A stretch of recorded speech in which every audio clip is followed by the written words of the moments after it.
Rozmowy Winergo. Zaprasza Arek Cempura.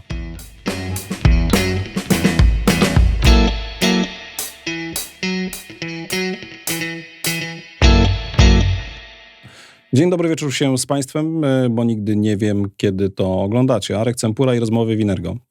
Mamy teraz takie czasy, o czym już wielokrotnie wspominaliśmy w rozmowach Winergo, że właściwie internet jest wszędzie.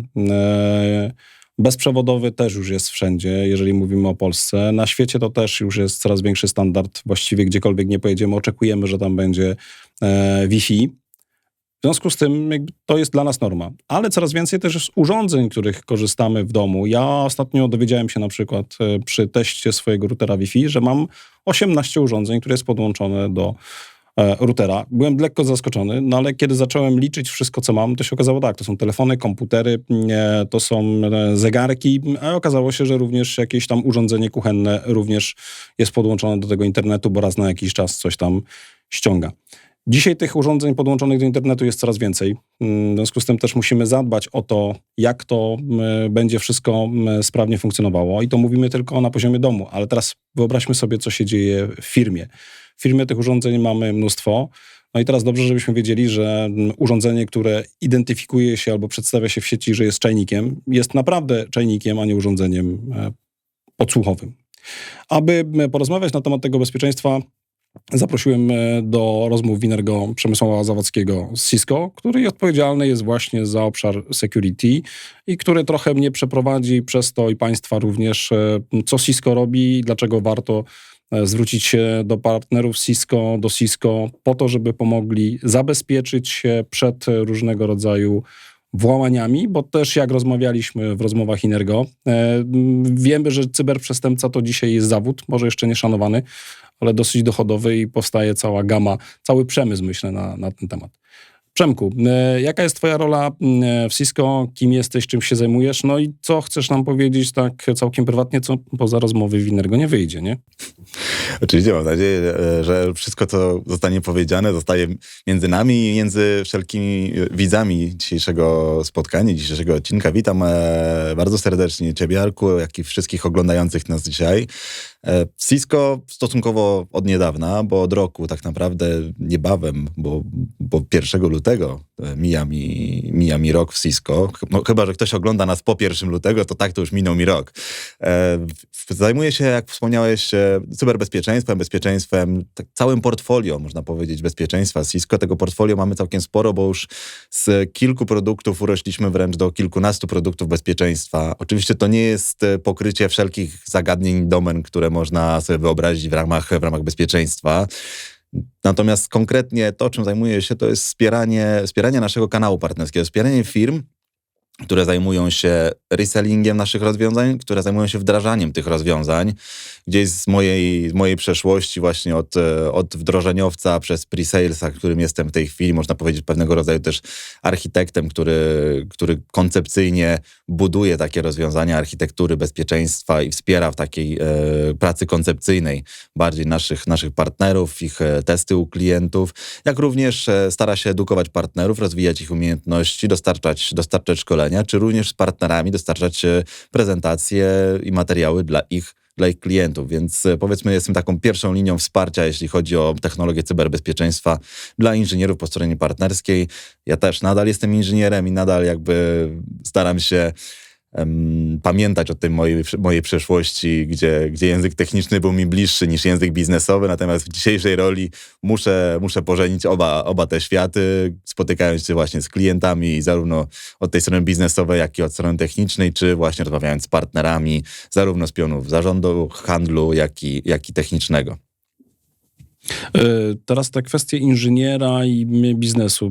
Było to duże wyzwanie, no bo jednak ten element, może inaczej. Fajnie, że jakby umiesz porozmawiać z inżynierami, tak? Bo jakby pewnie masz jakby na wejściu to zaufanie, tak? Dostajesz zaufanie. Zresztą o zaufaniu za chwilę będziemy rozmawiali, więc dostajesz to zaufanie. Natomiast ten element biznesowy, na ile ci było jakby trudno, żeby trochę, no bo biznes czasami pyta o coś innego. Biznesu nie interesuje, co tam jest w środku, jak to jest zabezpieczone, tylko po prostu, czy będzie działać. Wiesz, szczerze powiedziawszy, u mnie to dosyć naturalnie przyszło, jakby ewoluując na kolejnych stanowiskach pracy w firmach, w których pracowałem gdzieś, ze względu na to, że tak jak wspomniałem, zaczynałem od bycia inżynierem wdrożeniowym, oryginalnie zaczynałem w ogóle od pracy jako helpdesk, czyli z użytkownikiem końcowym, bardzo blisko użytkownika końcowego i jego wszystkich problemów, czyli można powiedzieć obóz tego klienta końcowego, użytkownika końcowego, odbiorcy rozwiązań produkowanych na rynku. Następnie zacząłem pracę dla integratorów systemowych, dla kilku firm integratorskich, gdzie byłem właśnie najpierw inżynierem wdrożeniowym, inżynierem serwisowym, później w kolejnym jakby wcieleniu, kolejnej firmie już te obowiązki inżyniera wdrożeniowego dzieliłem również z częściową rolą pre-salesową, więc już pojawiały się prezentacje dla klientów, już pojawiały się prezentacje przede wszystkim dla osób zróżnicowanych, ze zróżnicowanego poziomu jakby w strukturach organizacji, z którą rozmawiałem. I co się okazało? Miałem gadane, można powiedzieć. Robiłem to, wygląda na to dobrze. Wszyscy byli zadowoleni, kiedy jakby dowoziłem prezentację. Pociągnąłem ten temat, mi też to odpowiadało. W związku z tym kolejne moje wcielenie to już była 100% rola pre-salesa, rola architekta u firm, u integratora systemów.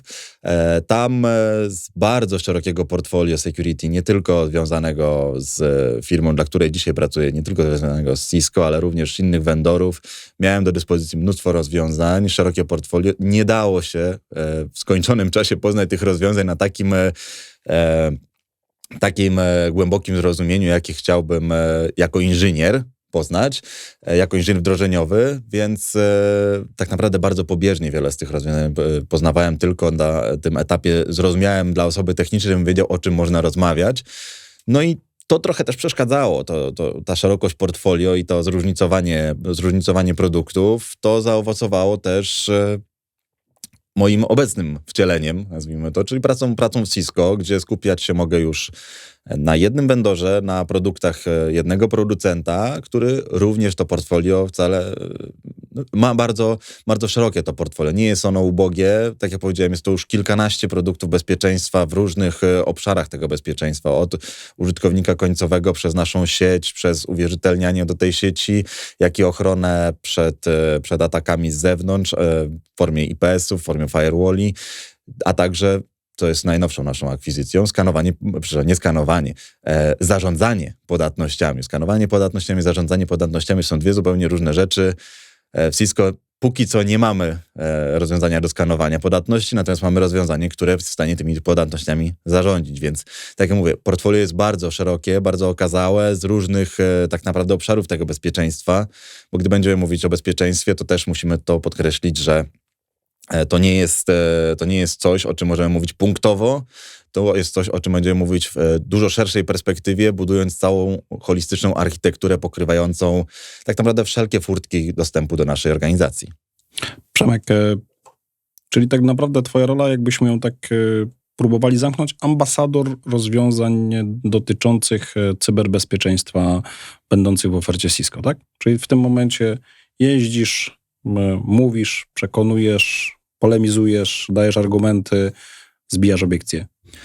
Zgadza się. Natomiast tu też jakby odwołam się do twoich słów, polemizuję, zbijam argumenty. Staram się mówić o naszych mocnych stronach jako rozwiązaniach Cisco.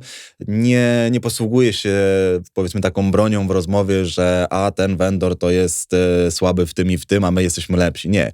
Ja jakby skupiam się tylko i wyłącznie na mówieniu o naszych przewagach rynkowych, o tym, co nas wyróżnia i gdzie klient końcowy czy partner w sprzedaży naszych rozwiązań ma korzyść wymierną, a nie gdzie może po prostu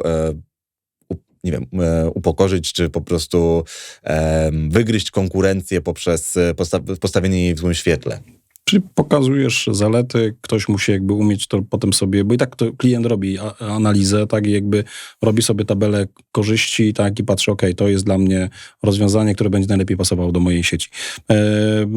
Podoba mi się takie podejście. Nie wiemy, że ono wcale nie jest łatwe, tak, bo klienci często oczekują od nas troszeczkę tak, żebyśmy tam szpilki dostarczyli przeciwko konkurencji, ale jakby takie pokazywanie właśnie, jakie są korzyści bezpośrednio, bo to też trochę musi być klient zaangażowany w wybór tego końcowego rozwiązania, tak? To nie może mieć potem pretensji do kogoś, że albo kazaliście mi. Nie kazaliśmy panu, pani, tylko po prostu pokazaliśmy możliwe rozwiązania. Dobrze, prywatnie. Coś chcesz zdradzić? Tak jakoś Nie wiem, czego nie wiemy o tobie tutaj. Czego nie wiadomo o mnie. Prywatnie, no to mogę podzielić się jedną z takich rzeczy, która jest w sumie dla mnie teraz bardzo bieżąca i czasochłonna, można powiedzieć. Znowu jakby odwołam się do terminu, w którym nagrywamy to bardziej niż terminu, w którym ktoś będzie to oglądał, bo mamy styczeń, tak naprawdę połowę stycznia i za w sumie niespełna już 2 tygodnie mamy finał Wielkiej Orkiestry Świątecznej Pomocy. Tak więc tutaj mogę ze swojej strony tylko przybliżyć swoją sylwetkę jako szefa jednego ze sztabów Wielkiej Orkiestry Świątecznej Pomocy, gdzie koordynuję działania takiego sztabu, gdzie zbieram wolontariuszy i będziemy pewnie starać się pobić kolejny rekord. Tak może dosyć niespodziewanie, bo nie jest to sztab warszawski w żaden sposób, mimo że ja mieszkam na co dzień i pracuję w Warszawie. Jest to sztab w moim rodzinnym mieście, oddalonym od Warszawy około 50 km, sztab Mszczonów, który bardzo serdecznie pozdrawiam przy tej okazji. Okej, trzymam kciuki za powodzenie, jestem pod wrażeniem, pamiętam początki, pamiętam pierwsze transmisje telewizyjne, pamiętam pierwsze chodzenie po ulicach. To naprawdę robi to wrażenie i dużo fajnej roboty. Przejdźmy teraz do jakby naszego kluczu. I powiedzieliśmy sobie tak, że no dzisiaj tą ciemną stroną tej transformacji cyfrowej no jest to cyberprzestępczość, tak? No bo jeżeli nie trzeba jechać z bronią, żeby okraść bank, tylko można próbować włamać się do jego systemu i dokonać sobie przelewu pieniędzy. Skoro można podziałać na kliencie końcowym, żeby go przekonać, że ja dzwonię właśnie w imieniu tego banku, żeby przelał te pieniądze, bo jestem jakby tutaj pracownikiem i odpowiadam za ciebie, chcę ci pomóc. Skoro tutaj możemy zainstalować różnego rodzaju urządzenia, gama urządzeń jest ogromna, które mogą podsłuchiwać, nagrywać w biurze, no to dzisiaj to jest tak, to jest taka jakby to cyberbezpieczeństwo to jest coś, co chyba się nie zatrzymuje, tak? To jakby jesteś zobowiązany, żeby to ciągle rozwijać. No i teraz wszystko mówicie jedną ważną rzecz, że jeśli jest podłączone, to powinno być zabezpieczone. O co w tym chodzi? Jak to wszystko się składa razem? Tak, to może zacznijmy tak naprawdę od początku, od tego, co już też przytoczyłeś w kontekście, że cyberbezpieczeństwo czy cyberprzestępcy to jest ciągły rozwój. Tak, to jest ciągły pewnego rodzaju wyścig zbrojeń, tak? Rozwiązania cyberbezpieczeństwa, które w dzisiejszych czasach firmy, vendorzy, w tym Cisco, prezentują, jakby reklamują, są odpowiedzią i reakcją na działania cyberprzestępców, na nowe techniki ataków, nowe sposoby, chociażby podszywanie się, które wspomniałeś, czyli jakaś forma spoofingu, phishingu, podchodzące generalnie pod ataki social engineeringu, czyli to próba wpłynięcia na rzetelnego takiego pracownika organizacji, żeby zdradził jakąś rzecz, której zdradzać nie powinien. Natomiast przekonany o tym, że być może rozmawia z osobą, z którą tak naprawdę nie rozmawia, być może dostaje właśnie maila z banku z prośbą o podanie hasła, gdzie my wszyscy powinniśmy wiedzieć o tym, że bank nigdy nie będzie prosił nas o żadne hasła dostępu do naszych kont. Ale ludzie po prostu, to jest też takie znamienne, że jako najsłabsze ogniwo w tej naszej infrastrukturze, architekturze bezpieczeństwa, jak szczelnego byśmy tego bezpieczeństwa nie skomponowali, jeżeli ludzie będą nieświadomi, to oni są najsłabszym ogniwem tego. I człowiek zawsze będzie najsłabszym ogniwem wszelkiej architektury każdej organizacji, natomiast nie sposób pozbyć się ludzi w tym momencie z organizacji, z przedsiębiorstwa. Musimy to wziąć na swoje barki, musimy po pierwsze uświadamiać, a po drugie zmniejszać jakby płaszczyznę, na której może zostać popełniony ten błąd ludzki, jeśli chodzi o ataki na poziomie tym na poziomie tym sieciowym, czy infrastruktury naszej IT. Dobrze. Mamy 2 obszary, które musimy zadbać. To jakby każdy specjalista od security o tym mówi. Sprzęt, technologia, która jest, urządzenia podłączone, aplikacje, które działają. No i drugi obszar to są ludzie. Tak? Czyli tutaj to, co powiedziałeś, to jest duże wyzwanie. No i teraz Cisco mówi o czymś takim jak Zero Trust. O co tu chodzi? Dlaczego jakby zerowe zaufanie? Bo co, jakby nie ufamy nikomu? Trochę nawiązuje do tego, że ty budujesz zaufanie, a tutaj naraz się okazuje, że co? Tutaj też musimy zrozumieć kilka tak naprawdę doktryn, które stoją za pojęciem Zero Trust, za tą architekturą. To są, myślę, że dosyć takie ogólne doktryny, nie tylko charakterystyczne dla Cisco czy dla jakiegokolwiek innego vendora. Po pierwsze, hasło, motyw przewodni architektury Zero Trust, nigdy nie ufaj, zawsze sprawdzaj. Tak jak powiedziałeś, nie ufamy nikomu by default, nazwę to w ten sposób. Ktoś, kto podłącza się nawet kabelkiem do naszego gniazdka R45 w biurze, w centrali za kontrolą dostępu, gdzie teoretycznie powinien mieć dostęp tylko nasz pracownik, który odbije się kartą, to nie znaczy, że ta osoba jest dla nas zaufana. Nie znaczy, że to urządzenie, którym się podłącza, powinno być podłączone do naszej sieci. Nie znaczy, że to nie może być ktoś inny, kto jakimś sposobem, nie wiem, na plecaczek chociażby wśliznął się do naszej organizacji. Po prostu na zasadzie pracownik otworzył drzwi, a on wszedł za nim i nikt go nie zatrzymał, nikt nie zweryfikował, czy on ma tego badża i identyfikator i czy jest naszym pracownikiem. Więc tak, zaufanie to jest rzecz, którą należy nabyć, natomiast zaufanie jest też traktowane jako zmienna. Zaufanie nie jest stałą. Nie możemy przyjąć, że ktoś, komu zaufaliśmy raz, będzie już dla nas zawsze zaufany. Rzecz zmienia się w czasie. Prozaiczny przykład jest taki, że odwołując się do naszego pracownika, jego stacji końcowej, nawet jeżeli ma komputer firmowy, dzisiejszy czas, praca hybrydowa, praca z domu, ten komputer w każdym momencie może zostać zainfekowany, może jego stan zdrowia, nazwę to w ten sposób, stacji komputera, ulec pogorszeniu, może nagle znajdować się na tej stacji jakiś malware, który w pewnych warunkach podłączany do sieci organizacji mógłby zacząć się rozprzestrzeniać na inne stacje. Mówiąc o zaufaniu, na początku staramy się sprawdzić wiele czynników. Użytkownika oczywiście, jak i również urządzenie, z którego on korzysta, miejsce, w jakim on korzysta z sieci, przyłącza się do sieci. W ten sposób ustanawiamy zaufanie, następnie ciągle sprawdzamy, weryfikujemy jego zaufanie na różnych etapach, tak by sprawdzić, czy coś się nie zmieniło, czy nie uległo zmianie, uległo pogorszeniu.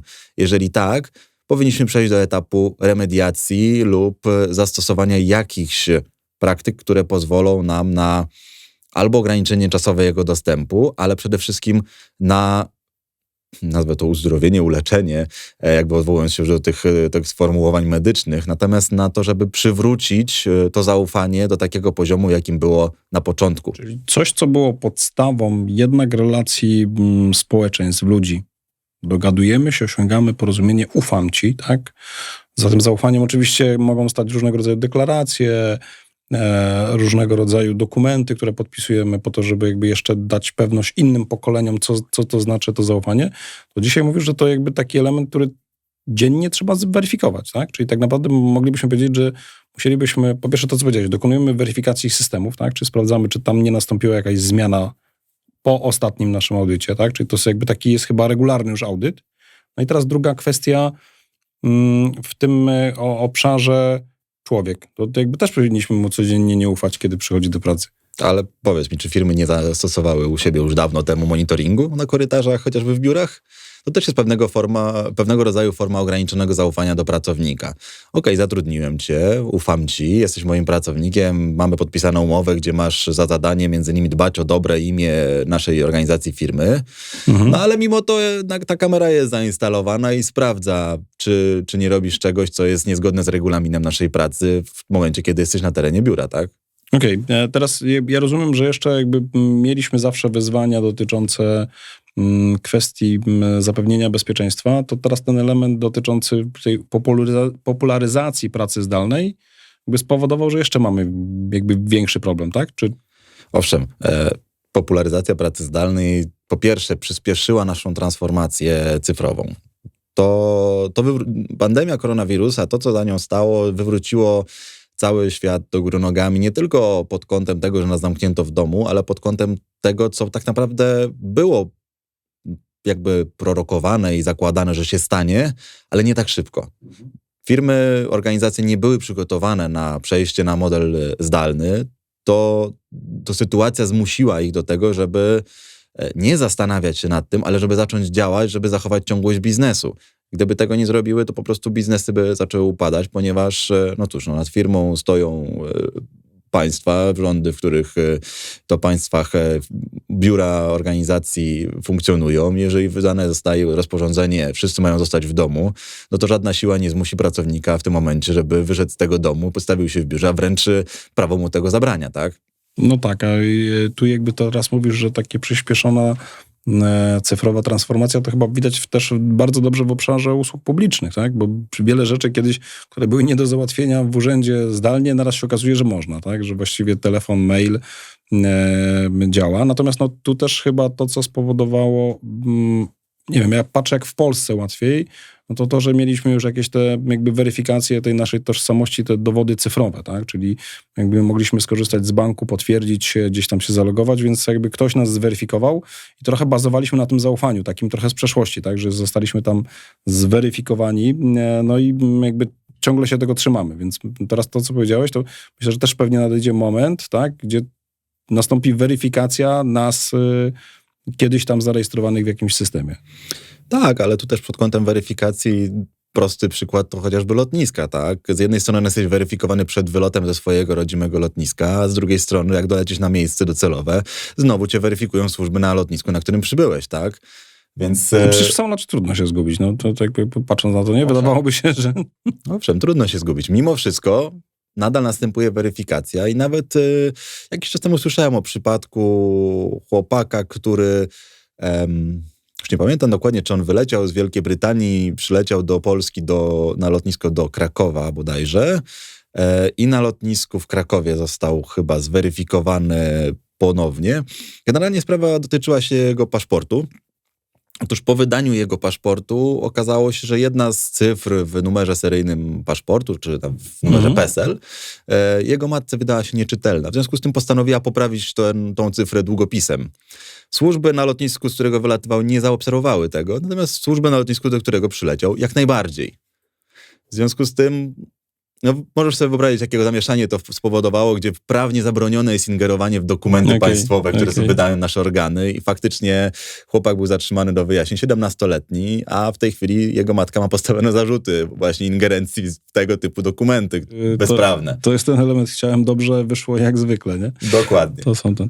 Dobrze, czyli mamy ten Zero Trust i rozumiem, że Cisco dosyć mocno o tym mówi, tak? Czyli takich, to co powiedziałeś, że nigdy nie ufaj, zawsze sprawdzaj, tak? Czyli to sprawdzenie jest na etapie, kiedy podłączasz coś do sieci, tak? I tutaj Cisco ma narzędzia po to, żeby mi pomóc, tak? Jestem adminem takiej sieci, podłączam nowe serwery, podłączam nowe macierze, podłączam nowe komputery i tutaj jakby następuje sprawdzenie, tak?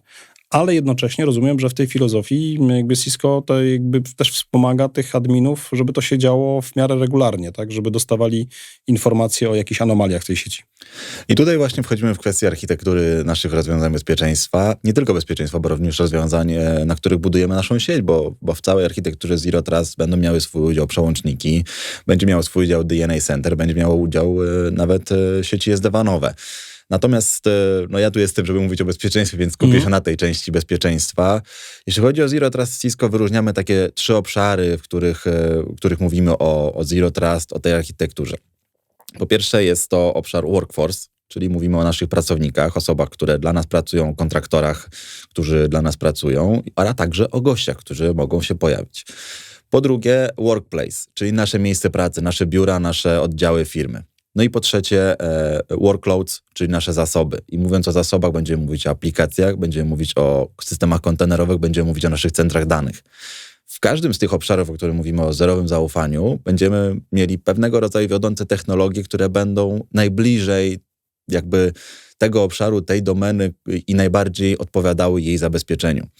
Jeżeli będziemy mówić o użytkowniku, będziemy mówić o uwierzytelnianiu wieloskładnikowym, będziemy mówić o takim wiodącym produkcie jak Cisco Duo, który później, rozszerzając ten obszar, może zostać uzupełniony o architekturę pozostałych produktów, dalej jako Umbrella, ochrona endpointów w postaci Secure Endpointa, naszego EDR-a, czy bezpieczna poczta za sprawą Secure Email. Idąc dalej do naszego miejsca pracy, naszego biura, tu wiodącym narzędziem będzie wspomniany DNA Center chociażby, ale również Identity Service Engine, czyli nasze ISE, z którego chyba jesteśmy najbardziej rozpoznawalni poza firewallami, jeśli chodzi o tą działkę bezpieczeństwa, czyli system Network Access Control zarządzający dostępem do naszej sieci. To ten system będzie takim sercem całego naszego zarządzania tym dostępem, będzie w stanie zidentyfikować użytkownika, zidentyfikować urządzenie, czy to będzie laptop, komputer stacjonarny, serwer, telefon komórkowy, tablet, cokolwiek, co się pojawi, czy to jest urządzenie nasze, firmowe, czy to jest urządzenie zewnętrzne, czy to jest tak zwane urządzenie w modelu Bring Your Own Device, na przykład zarejestrowane. To urządzenie, ten system też jakby dostarcza kontekstu dla pozostałych naszych systemów Cisco Security. Kontekstu, czyli właśnie tych informacji, które on jest w stanie zweryfikować. Kto, kiedy, gdzie, jak, czym. Ten ISE jest w stanie później tymi informacjami zasilić systemy analityki, systemy ochrony endpointów, czy właśnie na przykład współpracować z Duo dla wymuszenia multi-factor authentication. No i ostatni element, czyli workloads, nasze zasoby, jak wspomniałem, konteneryzacja, zarządzanie firewallami, mikrosegmentacja, to są też bardzo fajne, chwytliwe trendy w tej chwili. I tutaj mamy Cisco Secure Workload, które do niedawna mogło być znane pod nazwą Tetration i to jest taki wiodący produkt, który jest tak naprawdę pewnego rodzaju orchestratorem, rozwiązaniem do zarządzania, ujednolicania tej polityki bezpieczeństwa w obszarze naszego data center, w obszarze naszej chmury, która odpowiada za nasze usługi, nasze zasoby, nasze te właśnie, nie wiem, czy jest dobre tłumaczenie tak naprawdę słowa workload na język polski, więc jakby... My może zwrócimy się tutaj do naszych słuchaczy oglądających Odkrywaj @energo.pl. My prosimy najlepsze tłumaczenie słowa workload. Pomyślimy nad jakąś nagrodą. Jasne, dlatego ja zamiennie... Może nawet będzie to taki termos. Może nawet, może nie taki, ale pewnie znalazłby się podobny, w podobnym stylu. Na pewno z fantastycznym logo Cisco Secure. Okej, to teraz jakby jak cię słucham, to właściwie wyobraziłem sobie taką sieć i na każdym etapie jest strażnik, strażniczka, tak? Po prostu tam ktoś jest, tak, przychodzi mail, ktoś to weryfikuje, czy tam czegoś nie mam. Wpinam się do sieci, ktoś sprawdza, czy mam prawo do tego, żeby się wpiąć i tam coś się nie czegoś nie przyniosłem ze sobą na plecaczek, tak? Fizycznie albo w tym moim urządzeniu czegoś nie wnoszę. Patrzysz na te wszystkie serwery, macierze, czy tam przypadkiem coś się nie zagościło kiedyś, tak? I po prostu nie... Przepraszam, nawet przy instalacji ktoś tam mógł wejść, coś wgrał i jest taki, i to jest takie uśpione, ma się kiedyś tam uaktywnić, tak? Czyli tak naprawdę możemy przyjąć, że to zostało od początku, tylko czeka na swój moment. No i teraz powiedziałeś o takim tym trendzie właśnie bring your own device. To było od zawsze i to było wyzwaniem, tak? To było wyzwaniem dla administratorów sieci, bo z jednej strony jesteśmy fajni, tak? Pozwalamy ci przyjść ze swoim własnym urządzeniem do pracy, ale z drugiej strony musimy dużo pracy włożyć, żeby się zabezpieczyć przed tym, co przyniesiesz, bo ty na tym urządzeniu pracujesz również prywatnie, tak? Więc kwestia jest taka, że tam coś możesz ściągnąć. No i do tego jeszcze się dokłada ta praca zdalna, czyli tak naprawdę dzisiaj jakby efekt jakby takiej kuli śnieżnej się spotęgował, takiej, która jakby toczy się w stronę naszej instytucji, tak? No i mówimy, ci wszyscy cyberprzestępcy, to też nie są przypadkowi ludzie. Myślę, że po drugiej stronie to są ludzie z bardzo dobrym wykształceniem, ze skillami takimi, że pewnie chcielibyśmy mieć ich u siebie. Tak, pewnie takie doświadczenie z punktu widzenia tej drugiej strony mogłoby się okazać bardzo cenne w naszym biznesie, w momencie, kiedy my staramy się być o krok przed, wyprzedzać myśli cyberprzestępców i też pewnego rodzaju przewidywać, jakie jeszcze ataki mogą oni wymyślić, w którym obszarze powinniśmy uściślić to nasze bezpieczeństwo. To, co wspomniałeś, jeszcze jest potęgowane przez jeden trend, który poza pracą zdalną, poza pracą hybrydową w ostatnim czasie mocno ewoluował, mianowicie migracja do chmury i tak zwany model software as a service, gdzie... Pojawia się kolejny element zagrożenia, no. Tak, gdzie to pokazuje, jak bardzo dynamiczny jest ten krajobraz zagrożeń naszej organizacji, bo kiedyś, kiedy mówiliśmy o ochronie organizacji, mówiliśmy o antywirusie na stacji końcowej, która to była najczęściej stacja robocza stojąca w biurze i po prostu pracownik przychodził na swoje stanowisko i pracował, a dostęp do internetu był filtrowany na brzegu przez firewalla i nie było tak naprawdę innego jakiegoś bocznego źródła zagrożeń, no może jeszcze skrzynka pocztowa, ale z reguły serwer pocztowy też stał gdzieś w naszej organizacji, więc dalej gdzieś ten ruch SMTP był filtrowany na brzegu naszej sieci. I powiedzmy mieliśmy takie główne wrota wejściowe do naszego zamku, otoczonego fosą i to było nasze bezpieczeństwo. Migracja do chmury, obecność aplikacji wszędzie rozszczelniła. Już nie mamy fosy, już nie mamy murów. Tak naprawdę jesteśmy otwarci z każdej strony, bo każdy jest wszędzie. Czekaj, bo tak fajnie to zobrazowałeś, czyli faktycznie mieliśmy jakby bramy, mury, fosy, wszystko fajnie, a teraz tak naprawdę mamy atak z powietrza, tak? Trochę tak, taki nalot bombowy, można powiedzieć, ale również nas podkopują, również podchodzą nas gdzieś tam, powiedzmy, przez jakieś nasze zbudowane zasieki bokiem. Tak naprawdę z każdej strony gdzieś jest zagrożenie i dlatego mówię o bardzo dynamicznym i stale zmieniającym się krajobrazie tych zagrożeń, bo poszczególne elementy tej układanki tylko wzbogacają możliwości, które dajemy my sami atakującym i pokazują obszary, w których my musimy zaadresować pewne rzeczy. Jeżeli decydujemy się na migrację naszych zasobów data centrowych, żeby zaoszczędzić, co jest bardzo popularne w dzisiejszych czasach w Polsce, na prądzie na przykład i zrezygnować z fizycznych serwerów, przenieść się do chmury i moc obliczeniową przenieść do chmury, płacąc subskrypcję miesięczną, zmieniać CAPEX na OPEX i tak dalej.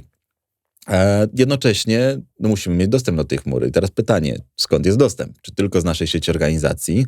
Jeżeli tak, to użytkownicy pracujący z domu muszą się zapinać VPN-em. Jeżeli chcemy udostępnić to po prostu po protokolu webowym jakimś z dowolnego miejsca, z dowolnej sieci, no to musimy sprawdzać kto, skąd, jak, jakim urządzeniem do tego zasobu się łączy.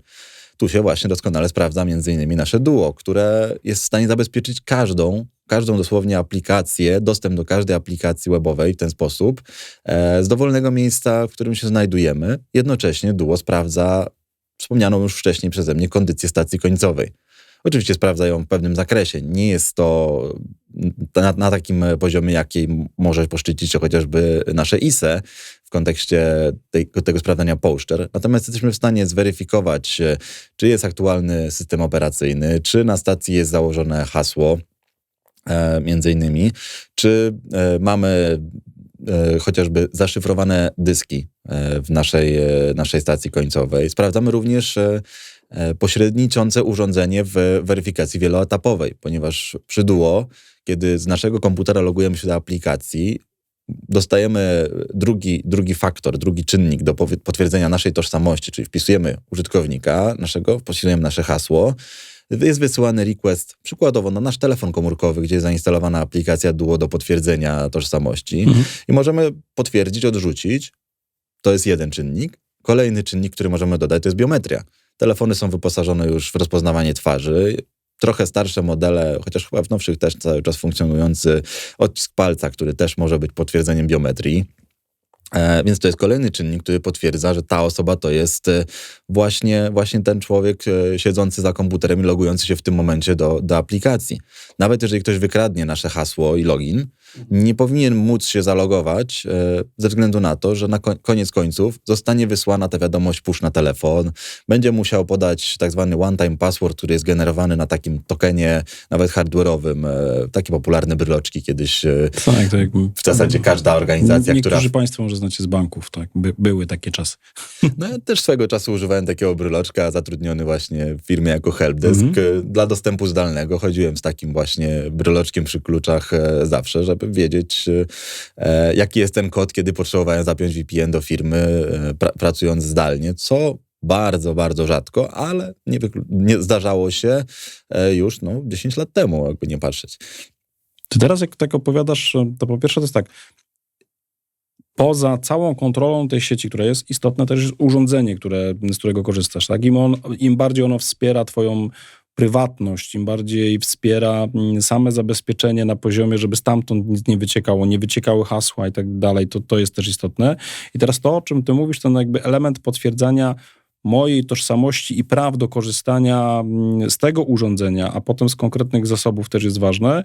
I tu jest taka też fajna światowa inicjatywa dotycząca, że żeby był świat bez haseł, tak? Czyli żebyśmy nie musieli sami robić tych haseł, bo najczęściej to jest data bitwy pod Grunwaldem albo jakaś inna popularna data Soboru Trydenckiego, tak? Które powoduje, że wpisujemy, bo przecież to nic takiego, tak? To gdzie jest jakieś takie, nikt nas nie okradnie, ale ten element dotyczący jakby tej biometrii, wykorzystywania naszych jednak w miarę unikalnych cech, poprzez jakby ten urządzenie staje się tym takim naszym trochę paszportem, tak? Czyli my go uruchamiamy i weryfikujemy się, że mamy prawa, więc to tak jakby tutaj, jak cię słucham, to jakby w tej całej filozofii w Cisco jest wdrożone, tak? Czyli w tym momencie mamy urządzenie, które wspiera pewne rzeczy i dopiero potem wpuszczamy cię dalej. Tak, tutaj mówiłem o kolejnym czynniku tak naprawdę, a powiedziałeś coś ważnego, tak, że świat zmierza do tego etapu bezhasłowego, nazwijmy to. I my też już to jakby wprowadziliśmy w Duo. W Duo mamy możliwość zrezygnowania z tego hasła użytkownika. No może nie w 100% zrezygnowania na zasadzie takiej, że użytkownik absolutnie nie ma hasła, ale w momencie, kiedy wykonujemy enrollment użytkownika w Duo i chcemy, żeby nie korzystał z haseł, on używa hasła tylko raz, za pierwszym razem, kiedy się enrolluje. Za każdym razem później wpisuje tylko login i od razu zostaje wysyłany push do urządzenia o podanie biometrii. Okej, bo to hasło jest jakby raz skonfigurowane, ja go nawet nie jestem w stanie zapamiętać, a o to też chodzi, żebym go nie przepisywał gdzieś, nie trzymał na kartce nad biurkiem. To przede wszystkim o to chodzi. Bo przecież ono jest XYZ, myślnik 12, 40, 50, kto normalny to zapamięta, nie? Dlatego jakby tutaj jak w temacie zarządzania haseł bardzo polecam menadżery haseł. Ja osobiście sam ze własnego przykładu znam tylko i wyłącznie 2 hasła na pamięć, mimo że systemów różnorodnych, z których korzystam i do każdego systemu mam inne hasło, jest multum, a 2 hasła, które pamiętam, to jest hasło do mojego komputera, żeby się zalogować i drugie to jest hasło do mojego menadżera haseł.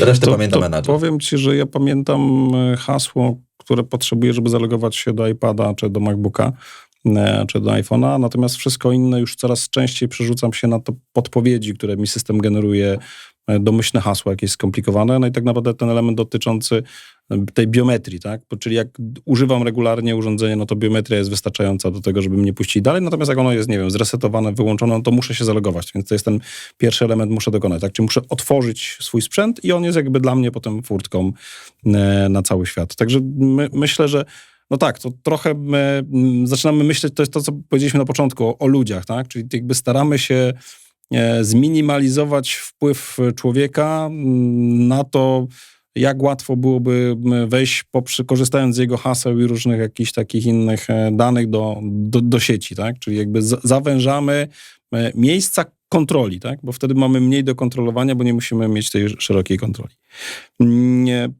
Mam jakby patrząc na to, co jest w Cisco, czyli to Zero Trust wiemy, czyli po prostu jakby z definicji nie ufamy, to nie jest nic złego, tak? Czyli ty po prostu na to zaufanie musisz sobie ciągle zapracowywać. To nie jest tak, że raz zapracowałeś, ale w tej chwili jakby w tych rozwiązaniach Cisco jest coś takiego, jakby skrót, który moglibyśmy po polsku rozszyfrować SASE, po angielsku pewnie to się mówi SASI. I o co tu chodzi, tak? Jakby co jest takiego ważnego w tym całym Cisco SASI? To jest kolejny model architektury, który tak naprawdę w pewnym stopniu koresponduje też z tym podejściem Zero Trust, natomiast SASI jest już dużo szerszym pojęciem, które wykracza również poza samo bezpieczeństwo, obszar bezpieczeństwa, bo Secure Access, Service Edge, jak sama nazwa wskazuje, możemy wyróżnić dwa człony. Pierwszy człon SA, Secure Access, czyli ten bezpieczny dostęp.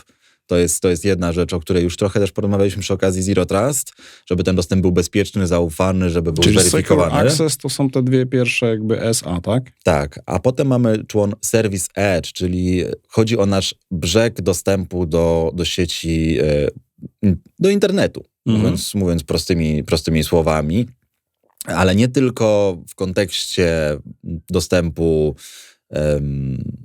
czystego dostępu do internetu, ale też dostępu w postaci usługi, czyli usługi, jeżeli mówimy o usłudze, mówimy o pewnego rodzaju zarządzaniu, mówimy o pewnego rodzaju priorytetyzacji na przykład poszczególnych rzeczy, które łączą się, tak? Jeżeli jesteśmy pracownikiem, który najwięcej czasu spędza, powiedzmy pracownikiem takiego video call center, który non-stop jest na kolach z wideo, dla niego naturalnym będzie to, że chcemy, żeby jego pasmo internetowe było w priorytecie wykorzystywane na działanie wideo i przesyłanie tych transmisji wideo, tak żeby nie było strat na łączu, tak żeby potencjalni klienci końcowi, z którymi on rozmawia, nie odczuwali tego, że na przykład pogorsza się jakość obrazu, czy nagle znika w ogóle obraz, a już nie wspomnę o tym, że dźwięk jest urywany, brzmimy jak robot, albo w ogóle nie jesteśmy w stanie zrozumieć naszego rozmówcy.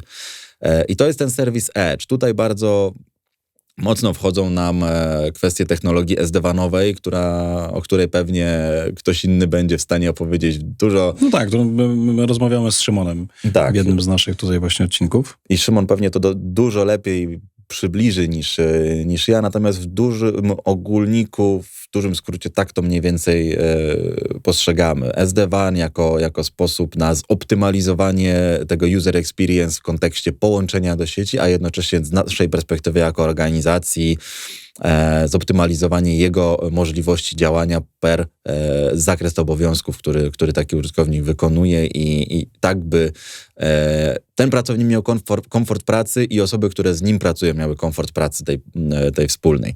To tak w dużym skrócie można powiedzieć z perspektywy biznesu, Dobrze. jak to teraz wyglądać. z perspektywy biznesu, czyli jakby ja jako biznes słyszę, tu będzie bezpiecznie, ale będę miał dobrą jakość, bo nikt nie będzie mi ograniczał, w zależności od tego, jaki mam priorytet dla poszczególnych swoich jakby zadań, pracowników, zespołów.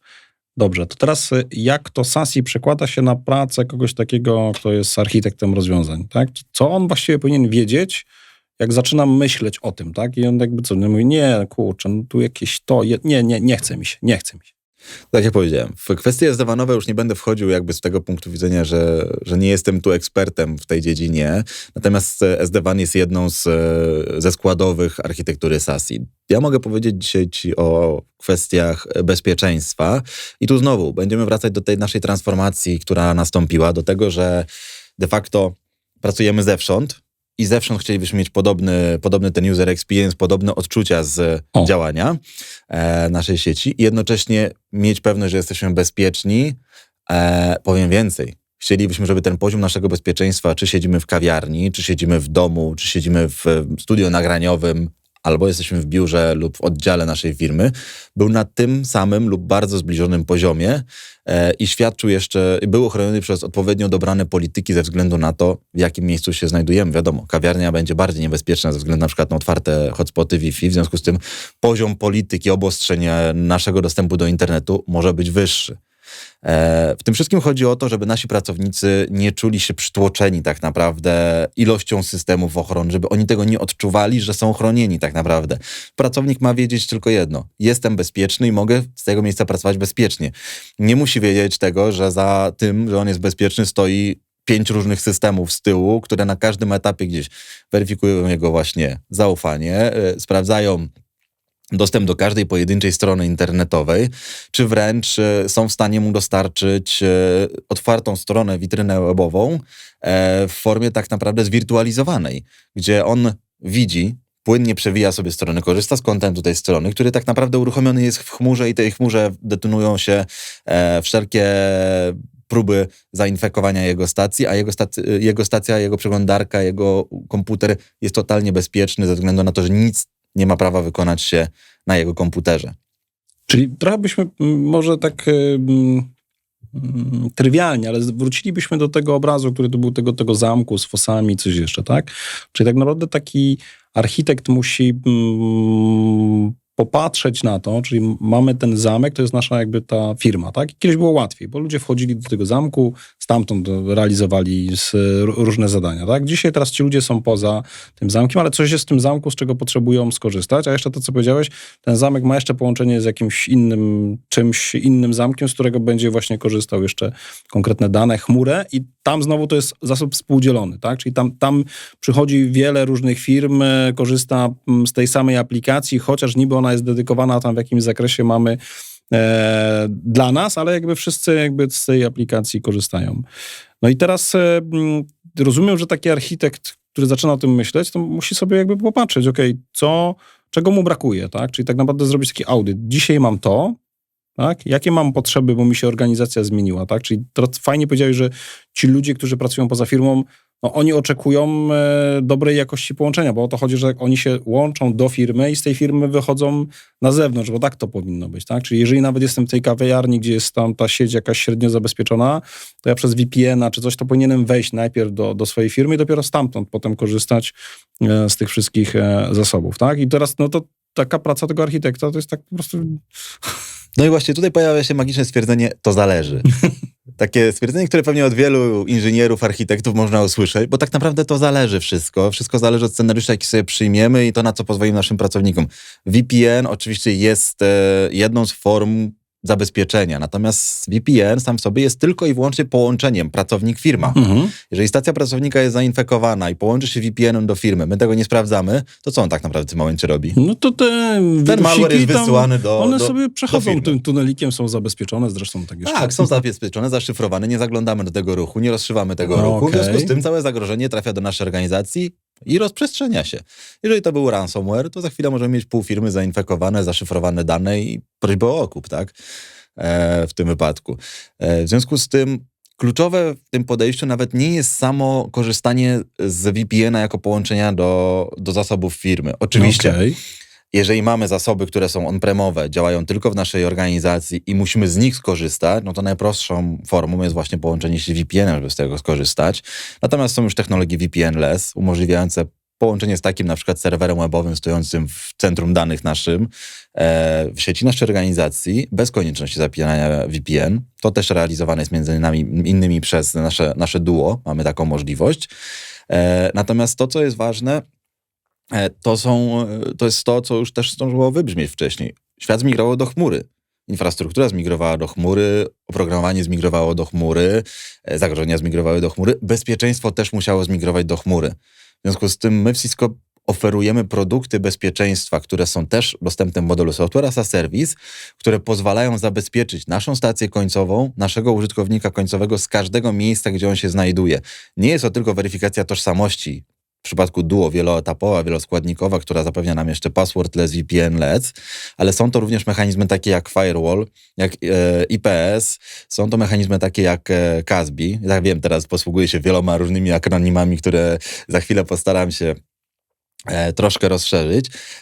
Tak naprawdę mamy kilka produktów, które to adresują, natomiast jednym takim złotym środkiem, może nazwę to, jest produkt, który już na rynku istnieje od jakiegoś czasu i który przez te lata, już ponad dekadę istnieje na rynku, mocno się rozwinął właśnie w kierunku technologii SASI, w kierunku tego, żeby być elementem tej architektury. Jest to rozwiązanie Cisco Umbrella, które bardzo dużo osób może kojarzyć z tego, że Umbrella jest rozwiązaniem do ochrony protokołu DNS. I tak jest. Umbrella jest po prostu publicznym serwerem DNS, który odpowiada za rozwiązywanie nazw. Jest naszą książką telefoniczną, tak? Szukam po nazwisku, znajduję numer telefonu, dzwonię i tak działa Umbrella. Szukam domeny, ona mi rozwiązuje adres IP, gdzie może ta domena być osiągalna, odwołujemy się. Natomiast pod tymi adresami IP mogą się kryć też serwery hostujące malware. I Umbrella jest tym narzędziem, które w podstawie będzie chronić takim weryfikatorem, tak? Coś, co tam się... Tak, tutaj działa po pierwsze nasza zespół Threat Intelligence Talos, który jest największym tego typu globalnie zespołem analityków bezpieczeństwa. Ponad 400 osób zatrudnionych globalnie, odpowiadających za dostarczanie nowych feedów Threat Intelligence do naszych produktów Cisco Security. A po drugie cała otoczka w postaci silników, które działają pod spodem, silników uczenia maszynowego, silników analizy behawioralnej, no i oczywiście mechanizmy statyczne, jak chociażby właśnie bazy reputacji, które stoją za rozwiązaniem Cisco Umbrella w kontekście domen. Natomiast wchodzimy dalej w tą ewolucję naszych przedsiębiorstw, ewolucję chmury i ewolucję rozwiązania Cisco Umbrella, bowiem Cisco Umbrella łączy w sobie kilka rozwiązań. Już nie jest tylko czymś, co chroni DNS, pozwala wysłać próbki do sandboxa i przeanalizować to w chmurze. Jest rozwiązaniem, które potrafi nam po pierwsze funkcjonować jako webowe proxy w chmurze. Do tej pory webowe proxy kojarzyło się z on-premowym, z taką małą blachą stojącą w naszej organizacji, która sprawdza. Która cały ruch po porcie 8443 analizowała, sprawdzała, robiła inspekcję, puszczała dalej albo blokowała. Przenosimy teraz te funkcjonalności. Oczywiście web proxy działa dalej jako on-premowe, możemy mieć webowe proxy on-premowe. Teraz Umbrella jako rozwiązanie chmurowe jest dostępne wszędzie. Więc mamy webowe proxy wszędzie. W domu, w kawiarni, na lotnisku, wszędzie.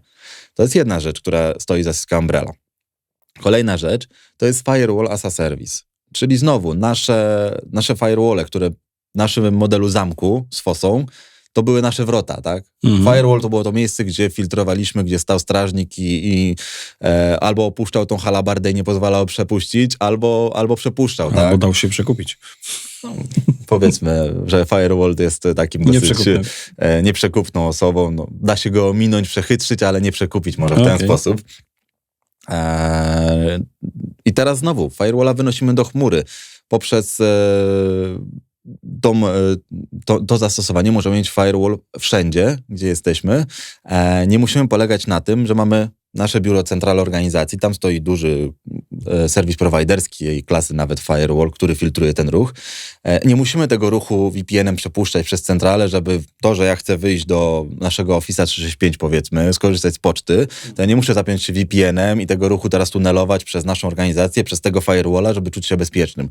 Ja mogę się czuć bezpiecznym w każdym na przykład oddziale mojej firmy i mieć podobną klasę ochrony, bo de facto chmura ma nieograniczoną moc obliczeniową, więc chmura będzie działać jako klasy serwis prowajderskiej i pewnego rodzaju też firewall w tym wypadku. Firewall ma do tego funkcjonalności IPS-a, więc już jesteśmy w stanie sprawdzać różnego rodzaju sygnatury, które mogą odpowiadać które mogą stać za atakami. Wspomniany CASB, czyli Cloud Access Security Broker, to jest usługa, która jest natywnie do ochrony chmury.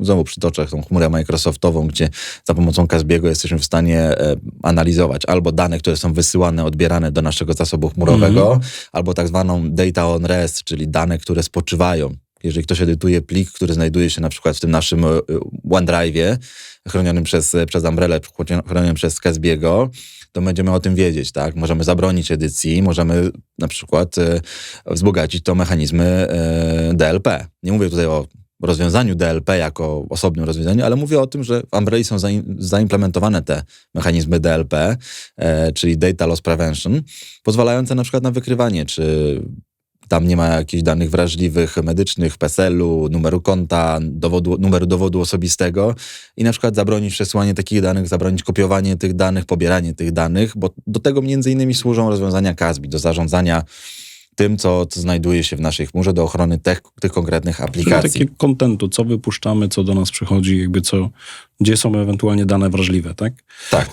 Przemek, bardzo fajnie. Myślę, że moglibyśmy tu kilka godzin spędzić i byśmy przeszlibyśmy z zamków na pewno na fajne miasta i w ogóle byśmy je jakby fajnie zbudowali, zabezpieczyli do nich wjazd wszystkich tych mieszkańców i oni byliby świadomi odpowiedzialni.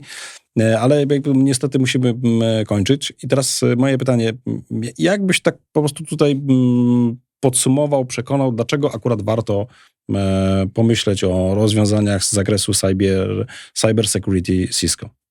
Przede wszystkim dlatego, że to też jakby może się ktoś ze mną nie zgodzić oczywiście, może to nawet ktoś z Cisco się nie zgodzić ze mną, natomiast ja staram się podchodzić do tego bardziej holistycznie i bardziej w postaci architektury bezpieczeństwa niż pojedynczego, punktowego łatania dziurek, bo jeżeli będziemy takie spodnie dziurawe łatać, to dalej będziemy widzieć, że tu są łatki i poszczególne łatki będziemy w stanie wypunktować, nazwijmy to. Natomiast dla nas w Cisco liczy się architektura, liczy się ten wspólny mianownik, liczy się kontekst, który też już przytaczałem przy okazji ISE chociażby, czyli to, co te systemy bezpieczeństwa widzą, każdy z osobna i wszystkie razem. Im więcej mamy tych produktów bezpieczeństwa, tym bardziej możemy doprowadzić do integracji informacji, które one zbierają. Tak jak powiedzieliśmy, każdy z tych systemów odpowiada za jakąś inną część działki bezpieczeństwa. Mamy ochronę endpointów, ochronę serwerów, mamy ochronę na brzegu sieci, ochronę gdziekolwiek, mamy weryfikację wieloetapową, mamy dostęp do sieci, weryfikację dostępu, nadawanie uprawnień, dostępu dla poszczególnych osób. To wszystko sklejone razem w postaci wspólnej na przykład konsoli, jaką u nas jest SecureX. Konsola SecureXa notabene jest konsolą, którą dajemy za darmo do każdej subskrypcji rozwiązania Cisco Security, czyli kupujemy pierwsze rozwiązanie od nas, SecureXa dostajemy za darmo i to jest rozwiązanie klasy XDR, czyli Extended Detection and Response, tak zwane. I w tym rozwiązaniu, we wspólnym dashboardzie zintegrowane wszystkie produkty będą nam pokazywać cały obraz bezpieczeństwa naszej organizacji.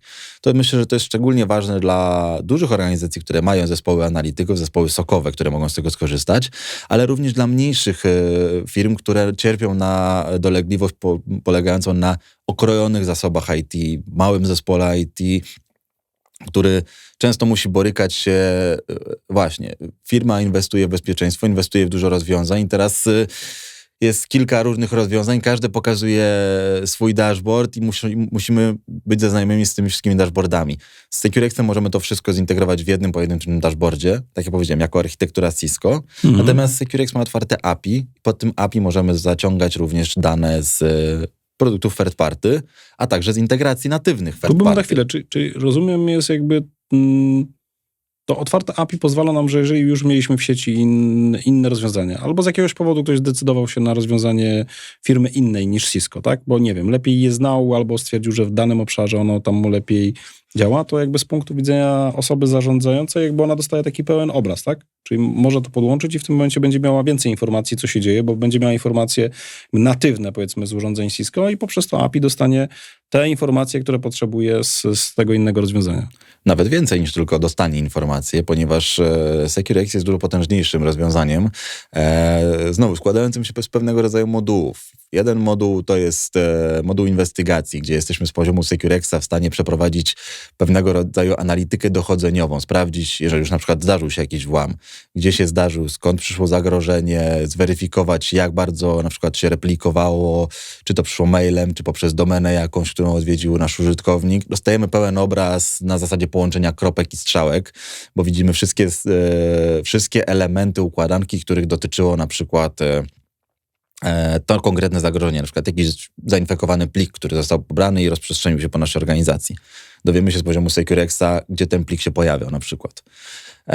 Druga część to jest automatyzacja i pewnego rodzaju właśnie raportowanie, ponieważ zbieramy w SecureXie w dashboardzie informacje ze wszystkich produktów security i jesteśmy w stanie je przeglądać, więc mamy już ten tak zwany single pane of glass, pojedynczą makietę, na której zbieramy te dla nas istotne dane z punktu widzenia produktów bezpieczeństwa. No i trzecia rzecz, znowu odwołując się do tej automatyzacji, możemy budować workflowy, zapytania, wykorzystując API, nie tylko do pozyskiwania danych z rozwiązań, też rozwiązań third party, ale również do wykonywania działań. Z poziomu SecureXa możemy zakładać incydenty. Te incydenty mogą być przez SecureXa obsługiwane, mogą być wyzwalane pewnego rodzaju akcje. SecureX ma nawet możliwość poinformowania nas poprzez komunikator typu WebEx, wysyłając nam wiadomość, zaobserwowaliśmy nowy incydent bezpieczeństwa, przyjrzyj się temu. Powiem ci, jak ty tak słucham, jeszcze mam w głowie też te jakby informacje dotyczące routerów, przełączników, usług i tak dalej, to takie, przepraszam, częstochowskim rymem nasuwa mi się hasło reklamowe, w Cisco mamy wszystko.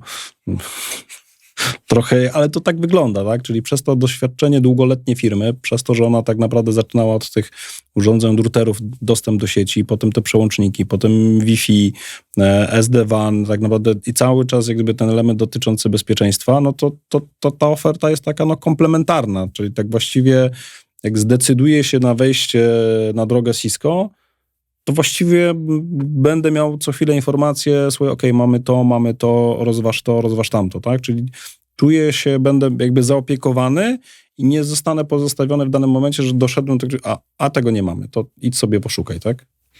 To znaczy, Cisco nie ma wszystkiego. Od razu jakby powiem w ten sposób. Tu nie ma co jakby mydlić oczu, czy jakby kolorować obrazka. Mamy bardzo szerokie portfolio rozwiązań security. Nie pokrywamy natomiast 100% zagadnień, tak? Nie mamy WAF-a w Cisco chociażby, które mają inni vendorzy. Natomiast w Cisco mamy program pewnego rodzaju partnerstw technologicznych.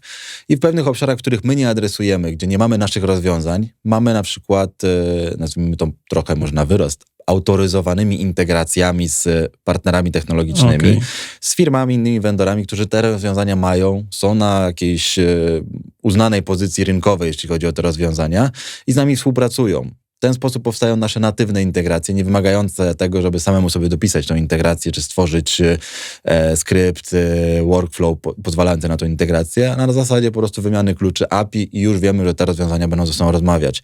Czy znowu wrócę do ISE. ISE ma taką jedną unikalną cechę, funkcję, mianowicie jest to szyna wymiany danych PX Grid. Niektóre rozwiązania naszych konkurencji korzystają z szyny danych PX Grid, żeby poprzez PX Grida właśnie do ISE wysłać kontekst, o którym mówiłem, informacji. Czyli znowu może być rozwiązanie firmy trzeciej do ochrony końcówek, które poprzez PX Grida wyśle do ISE informację o zainfekowanych stacjach. Dobrze, Przemek weryfikuje hasło. W Cisco mamy prawie wszystko, a jak nie mamy, to postaramy się zobaczyć, co możemy ci dostarczyć, ewentualnie co zarekomendować. Przemek, bardzo dziękuję ci za tą rozmowę.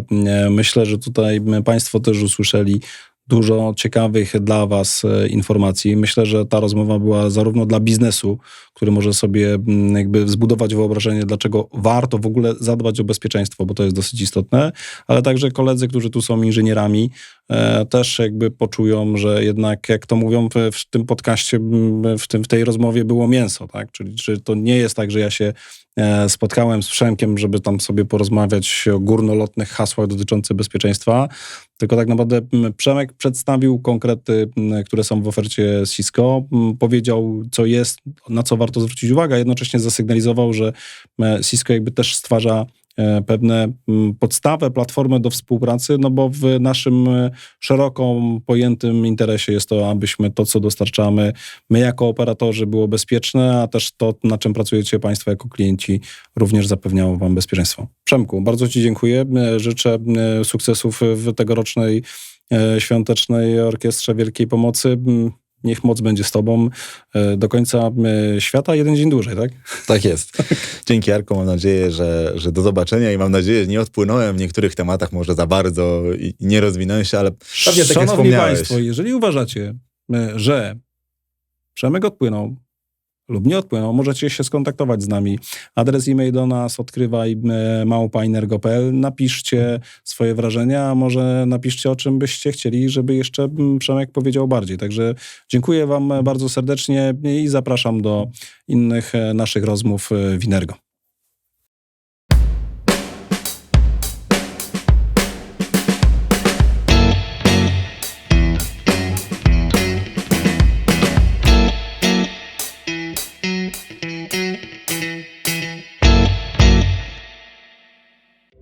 Thank you.